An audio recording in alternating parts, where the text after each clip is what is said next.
Hey there, welcome to Books Podcast. In today's episode, we are here with another amazing book, How to Read a Book by Charles Van Doren and Mortimer J. Adler. And in this podcast, we will learn about the art of reading effectively, understanding different levels of reading, and mastering techniques to absorb and analyze books deeply. Stay tuned as we uncover the secrets to becoming a smarter and more active reader. Welcome back to the deep dive. Today, we're tackling something kind of fundamental. We're diving into the art of reading, but going way beyond just finishing a book. Right. We're using How to Read a Book by Mortimer J. Adler and Charles Van Doren as our guide. Have you ever heard of this? Yeah, it's a classic. Yeah. You know, most of us finish learning how to read, like the mechanics of it, Right. as teenagers. Right. But Adler and Van Doren, they argue that there's a whole other level of reading we can unlock. I'm definitely curious about this. Yeah. I consider myself a pretty avid reader, Yeah. but I'm always up for leveling up my skills. So what's the first step on this journey to, reading mastery? Well, the authors lay out 4 levels of reading. Right. They start with elementary reading, which is basically what we all learn as kids. Right.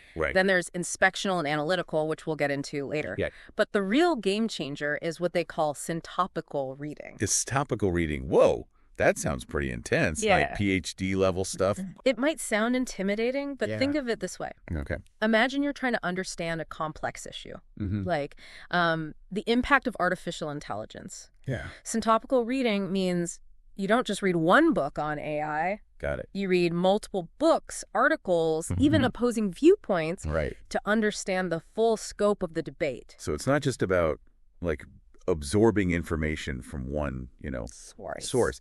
It's about understanding Conversation. the different perspectives and arguments surrounding, A topic. Yeah. That's actually pretty fascinating. Exactly. It's about creating a mental map Okay. of the intellectual landscape. Mm-hmm. But before we get ahead of ourselves, let's talk about the foundation. Okay. The book stresses that we need to be active readers. Okay, this is where I'm struggling a bit. I mean, Yeah. I highlight passages, I dog-ear pages. Sure. Isn't that active enough? It's a good start, Okay. but Adler and Van Doren argue that we need to go deeper. Okay. Active reading is about engaging with the text, Mhm. almost like having a conversation with the author. Ooh, I like that analogy. Yeah. So how do we actually, converse with a book? It starts with asking questions as you read. Okay. What is the author's main argument?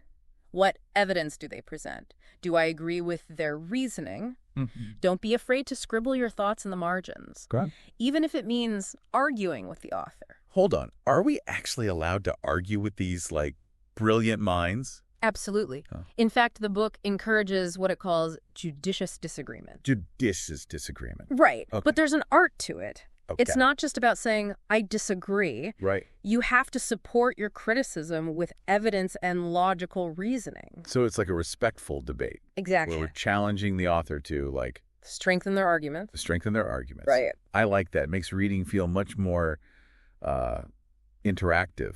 Exactly. And this leads us to another crucial aspect Right. of active reading.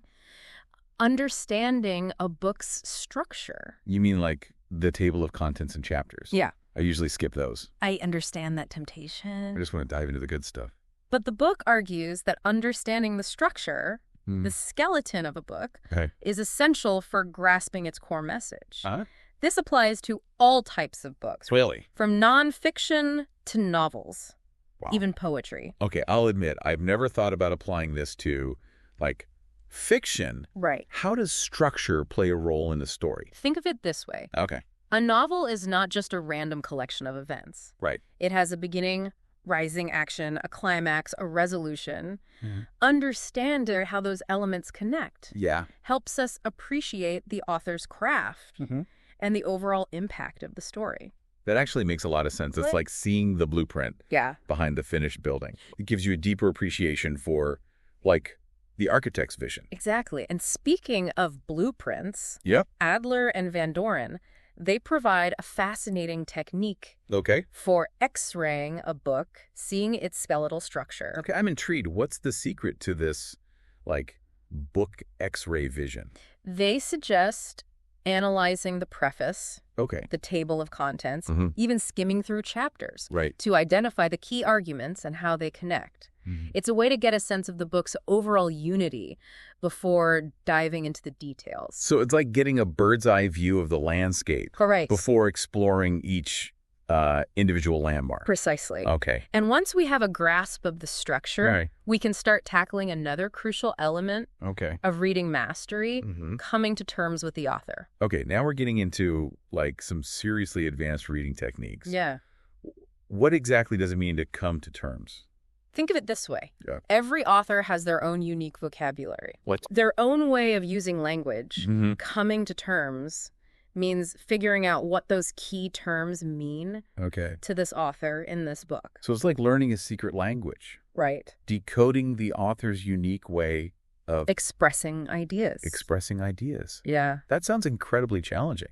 It can be, but the book provides some helpful strategies. Okay. For example, they suggest creating a glossary of key terms Okay. as you read, defining them in the author's own words. Okay. This helps us avoid misinterpretations Mhm. and ensures that we're on the same page as the author. That's a brilliant tip. Yeah. I often find myself stumbling over certain words or phrases, assuming I know what they mean, Right. only to realize later that I've completely missed the author's point. It happens to the best of us. Yeah. And this is where active reading comes in handy. Okay. By highlighting those key terms, Mhm. looking them up if necessary, Yeah. and jotting down our own definitions, Right. we can create a personalized roadmap to understanding the author's language. This is already making me rethink my entire approach to reading. Yeah. I'm starting to see how these seemingly simple techniques Yeah. can actually have a profound impact on how I engage with a book. It's about moving beyond passive consumption Mm. and becoming an active participant in the conversation. Oh. And believe it or not, this is just the beginning of our journey. Hold on, there's more. Yeah. I'm already feeling like my brain is getting a serious workout. I know, right? Yeah. It's a lot to take in. Yeah. But it's worth it. Oh, It's I a know. journey. All right, well, I'm ready for part 2. What's coming up next?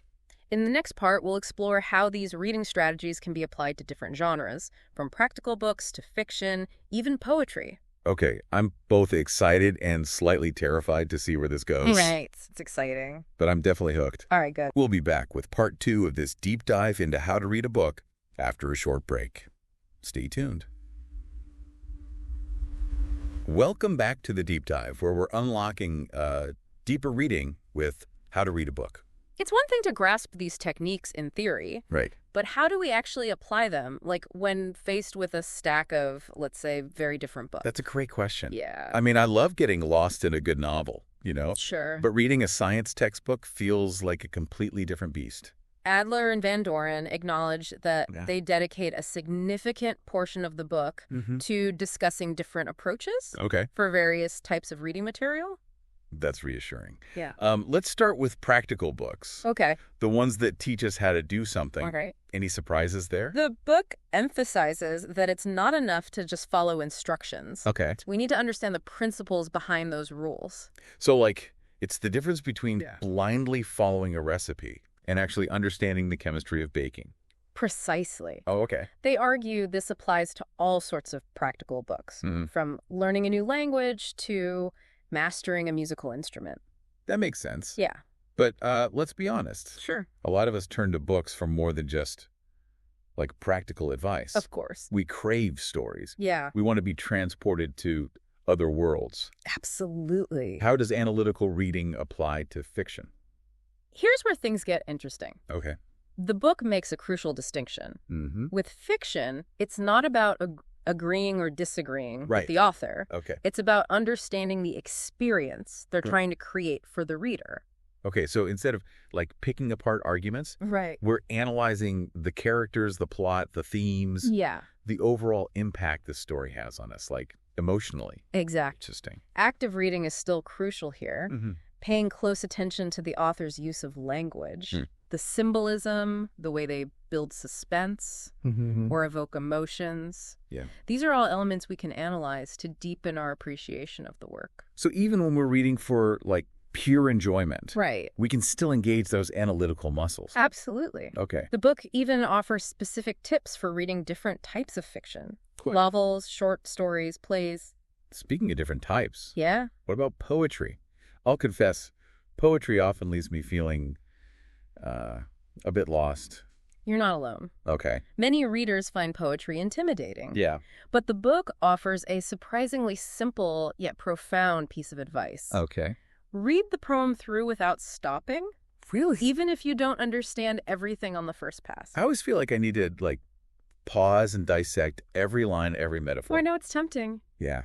But Adler and Van Doren argue that the essence of a poem often lies in its unity, Go. in the way all those seemingly disparate parts Right. come together to create a whole experience. So it's about, like, letting the poem wash over us. Yeah. Experiencing it, like, emotionally. Right. Before trying to analyze it intellectually. Exactly. Okay. Then, on subsequent readings, Hmm. we can start unpacking those layers of meaning, Okay. appreciating the poet's craft. That's a great tip. Yeah. It takes the pressure off, like trying to understand everything immediately. Exactly. Now, that's about nonfiction that delves into, like, complex subjects. Right. Like history or science. Those genres come with their own set of challenges. Yeah. With history, for example, Mhm. the book stresses the importance of reading multiple accounts Okay. of the same event. Because history is more than just, like, a list of dates and facts, right? Right. It's about interpretation. interpretation. Precisely. Mhm. Different historians might present different perspectives. Right.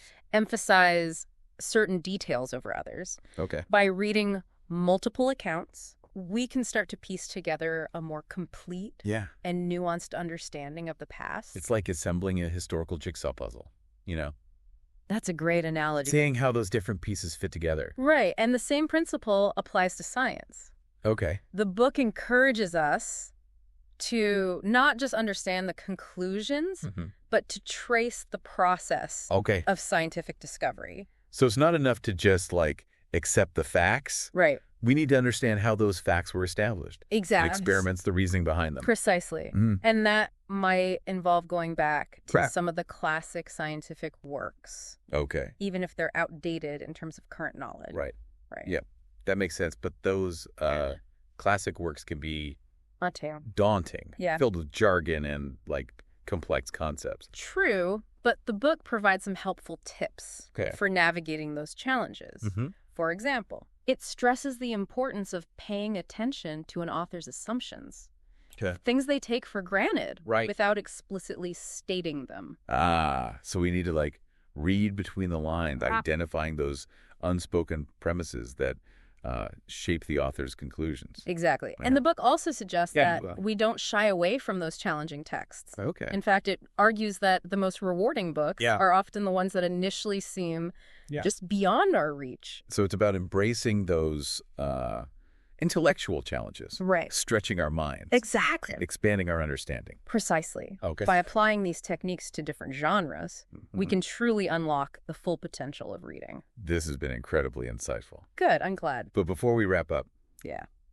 let's circle back to that ultimate level of reading, Okay. syntopical reading. Right.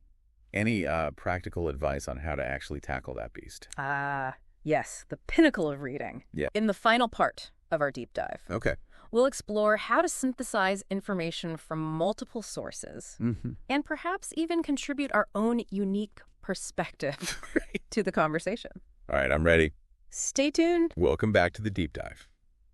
We've been exploring how to read a book. Yes. And now we're, like, about to ascend to that peak, Right. that summit of reading, The peak of Mount reading. syntopical reading. There you go. Right. Yeah. We've laid the groundwork, Yeah. with active and analytical reading. Yes. But syntopical reading just takes it to, like, a whole new level. It really does. Right. Yeah. I have to admit, the idea of syntopical reading is a bit intimidating. Sure. It sounds like something you need a research grant to attempt. You understand that. You know? Yeah. Well- It can be a challenging process for sure. Yeah. But remember, it's not about like conquering a single book. Right. It's about engaging in a dialogue with multiple books Okay. on a specific topic. So instead of getting lost in one author's world, Right. we're creating our own, like, intellectual landscape, Exactly. drawing from multiple sources. Yeah. Pulling together all these threads of Well. different ideas.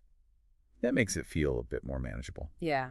But where do we even begin? Do we just, like, pick a topic and start stacking up books? Not quite.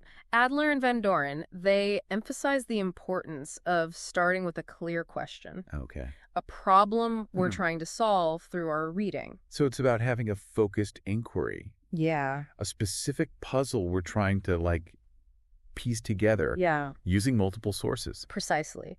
Let's say you're fascinated by the concept of progress. Okay. Is it an illusion? Is it inevitable to explore this through syntopical reading? Yeah. You wouldn't just read any book with progress in the title. Right. You'd need to refine your question, perhaps focusing on how different philosophers Okay. have defined and debated the idea of progress throughout history. That makes sense. Yeah. We need, a guiding question Right. to help us select the most relevant sources Yes. and avoid getting lost in a sea of information. Exactly. Once we have our question, we can start assembling our intellectual toolbox. Okay. This is where inspectional reading comes in handy. We talked about inspectional reading earlier. It's about strategically skimming and scanning a book, right? It's about identifying the key passages that directly relate to our question without necessarily reading every single word. Right. Think of it as a targeted search for the most relevant insights. So we're not just passively absorbing information. Right. We're actively seeking out specific answers and perspectives to address our guiding question. Exactly. And as we're gathering information from different sources, it's crucial to keep our own biases in check. Right. We're not trying to cherry pick evidence to support our preconceived notions. They're trying to understand the arguments on their own terms. Right. Even if we ultimately disagree with them. Precisely. And remember, respectful disagreement is still encouraged. Okay. Even in syntopical reading. Right. We can analyze whether an author's argument is uninformed, misinformed, illogical, or incomplete. Right. But we need to do so fairly and with evidence. So we're not just collecting information. Right. We're critically evaluating it, comparing and contrasting different viewpoints. Exactly. And to do that effectively, Adler and Van Doren, they introduced the concept of creating a neutral terminology. Neutral terminology, what's that? Think of it as a common language that allows us to compare and contrast different authors, even if they use different vocabulary or theoretical frameworks. So we're acting as translators, bridging the gaps between different thinkers and their ideas. That sounds incredibly challenging. It is, but it's also incredibly rewarding. By creating this neutral terminology, we can start to see the patterns, the convergences and divergences in the way different authors have approached our question. It's like weaving a tapestry of ideas. Right. Seeing how those individual threads connect and create a richer, more complex picture. That's a beautiful way to put it. Right. Yeah. And the book acknowledges that this kind of reading takes effort, focus, and organization. Okay. It's not something you can just do on a whim. It sounds like it requires a certain level of intellectual dedication. Does. But I can see how the rewards could be immense. Absolutely. Syntopical reading is the ultimate expression of active reading. It's about taking ownership of your learning, shaping your own understanding of a topic by drawing from multiple sources. It's about becoming an intellectual architect. Right. Designing your own knowledge structures. Yeah. That's a powerful image. It is. And the best part is that you're not just absorbing information. Right. You're developing your critical thinking skills. Your ability to analyze, synthesize, and evaluate complex arguments. This entire deep dive has been a revelation. Oh, good. I feel like I've been given a new set of lenses for viewing the world of books. And remember, this is just the beginning. Right. How to Read a Book is a book to be revisited and reread as our reading skills and intellectual curiosity continue to grow. It's a guidebook for lifelong learning. Right. A reminder that there's always more to discover, more to understand. So keep exploring, keep questioning, and keep pushing yourself to unlock deeper levels of meaning. I love that. Happy reading. And that concludes our deep dive into how to read a book. We hope you've enjoyed this journey as much as we have. Until next time, keep diving deep. And also, don't forget to like, share, and subscribe to Books Podcast for more such amazing podcasts.